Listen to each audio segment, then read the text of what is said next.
Buenos días, profesores y compañeros. Mi grupo y yo hoy les vamos a presentar la charla sobre el manierismo y la contrarreforma. Y esta charla tan especial se la presentamos desde el Coliseo Romano a nuestras espaldas. Esperemos les guste. Se preguntará, ¿qué es el manierismo? Fácil, el manierismo fue un movimiento italiano que surgió en 1520, que se fue extendiendo al resto de Europa como una adaptación del mismo movimiento, ¿no? El manierismo también se toma como referencia a los historiadores, que es la última etapa del Renacimiento, precedido por lo que sería el humanismo y el clasicismo romano. Todo esto pasó en el siglo XVI. Yo les hablaré un poco sobre el contexto histórico del manierismo. Se dice pues, que a finales del siglo XV los artistas de Florencia pues, comenzaron a abandonar lo que fue la iconografía etérea de la Edad Oscura. Entonces esta pues se dio vigente hasta el siglo XVII y se divide en tres etapas, lo que es el Renacimiento temprano, el Alto Renacimiento y el Renacimiento tardío. Pues sabemos que lo que fue el Renacimiento temprano se dio la inspiración en la antigüedad, lo que dio forma al Alto Renacimiento, que se inició en 1490 y pues ya finalizó en 1530 cuando ya se inició el Renacimiento tardío o también conocido como manierismo. Cuando los principales elementos del manierismo se vieron en crisis, del Renacimiento, el manierismo significó un progresivo abandono de lo que fue la proporción de las figuras, de la percepción espacial, de las líneas claras y definidas, de lo que vino siendo los personajes renacentistas en su composición mensurada y dulce. Pues se sabe que después de esto el manierismo fue considerado como una transición entre el arte renacentista y el arte barroco. Brevemente, el manierismo se caracteriza por su virtuosismo, su artificiosidad, y pues también por haber creado como una conexión entre lo que vendría siendo el tema y pues el significado. Los artistas manieristas pues se caracterizaron por inspirarse en la perfección del Alto Renacimiento, pero no para plagiarlo como todos creen, sino para reinterpretarlo. Entonces con esto ellos crearon como que su propia corriente, donde le daban favorecimiento a lo que era la autoexpresión y a lo que era ir sobre la búsqueda del idealismo propio. Obviaron todo lo que fue las obras armoniosas de Rafael y Miguel Ángel y crearon pues sus propias obras artificiales que denotaban lo que era la destreza de sus habilidades y también la manipulación de los elementos compositivos, demostrando pues una sofisticada elegancia.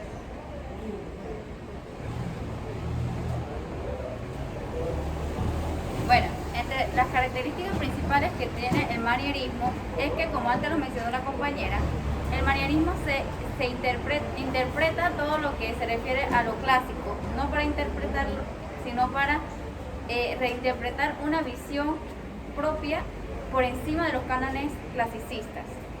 Otra de las características bastante pues mencionadas es que ellos fue un movimiento propio de la crisis, tanto económica como espiritual, en la que se dio en medio de la Reforma Protestante.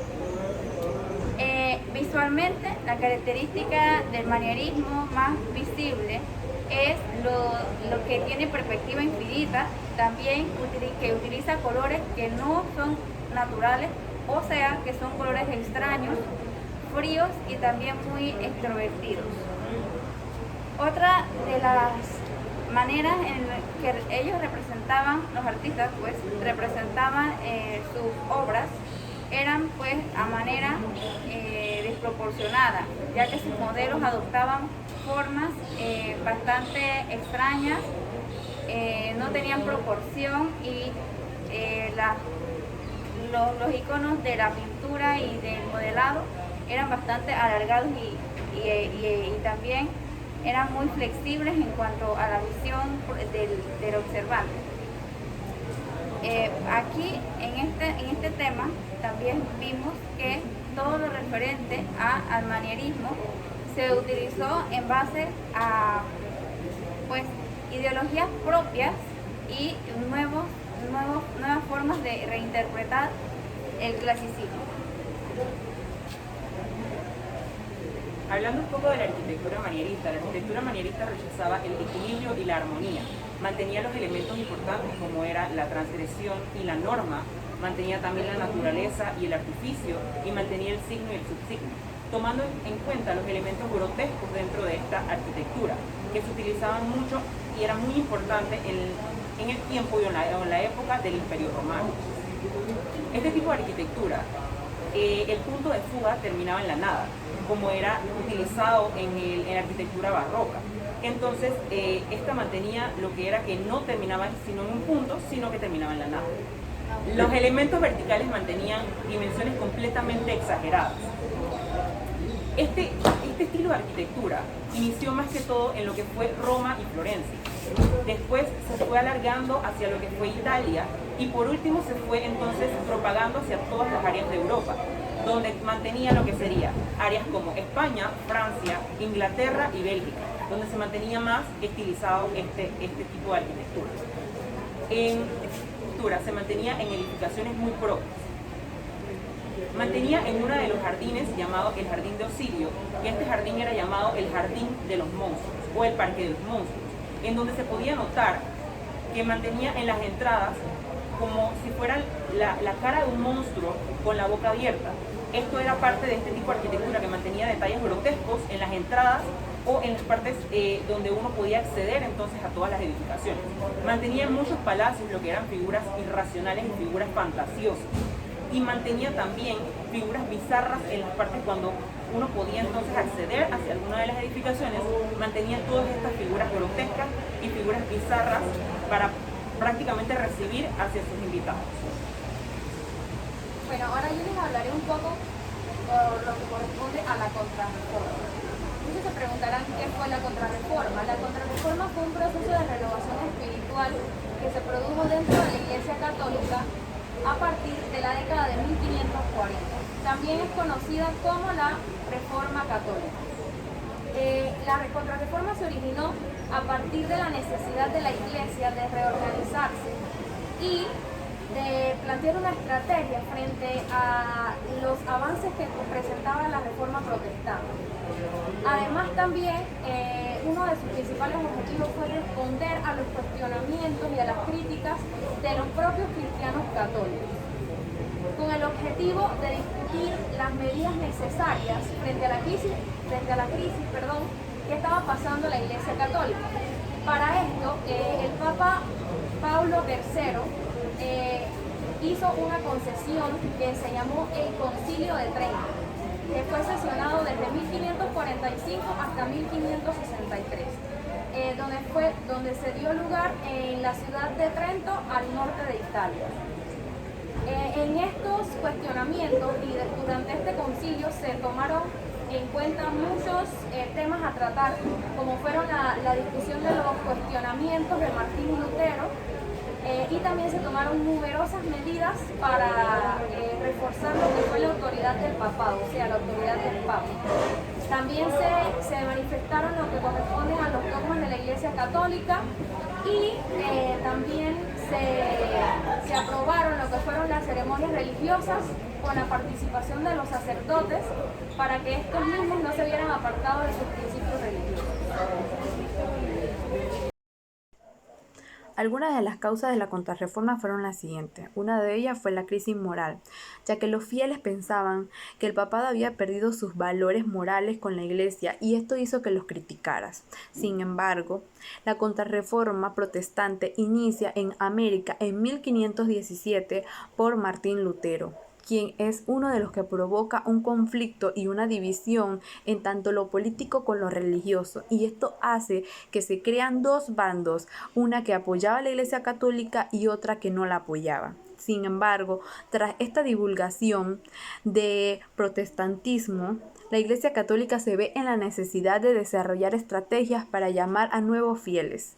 En cuanto a lo que es la conquista en Asia y en América, hizo que Europa se diera cuenta la cantidad de personas que formaban parte de otras iglesias, es decir, iglesias que no eran católicas, y esto los hizo a realizar una nueva estrategia para llamar más creyentes a la Iglesia Católica.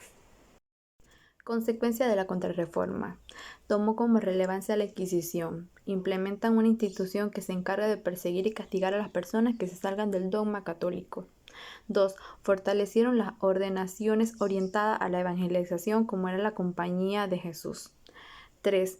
Implementa normas estrictas a la elaboración artística de esferas católicas para que no se salgan del dogma católico. 4.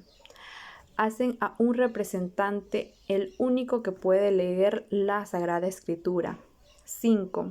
Forman un dogma cuestionado por el protestantismo, como lo es la presencia de Jesucristo en la Iglesia, la concepción de la Virgen, los 7 sacramentos, entre otros.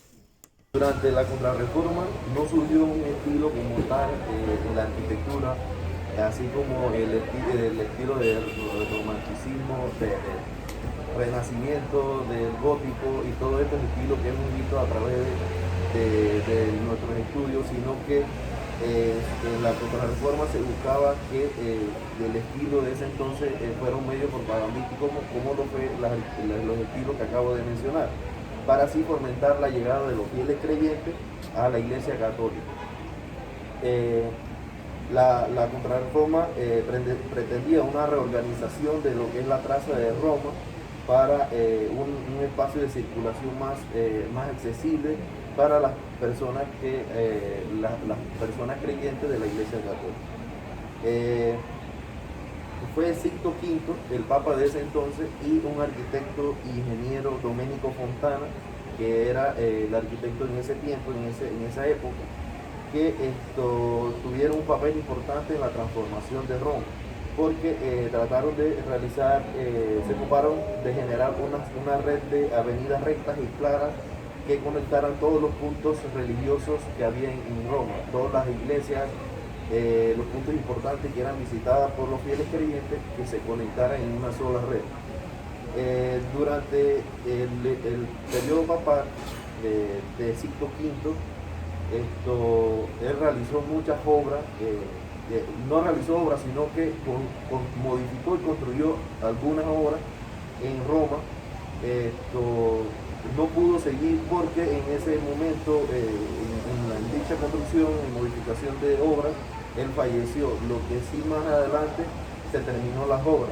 En las obras que él hizo y modificó fue la Capilla Sixtina de Santa María la Mayor, el templo de Quirinal y de Letrán, y también en la terminación de la cúpula de San Pedro.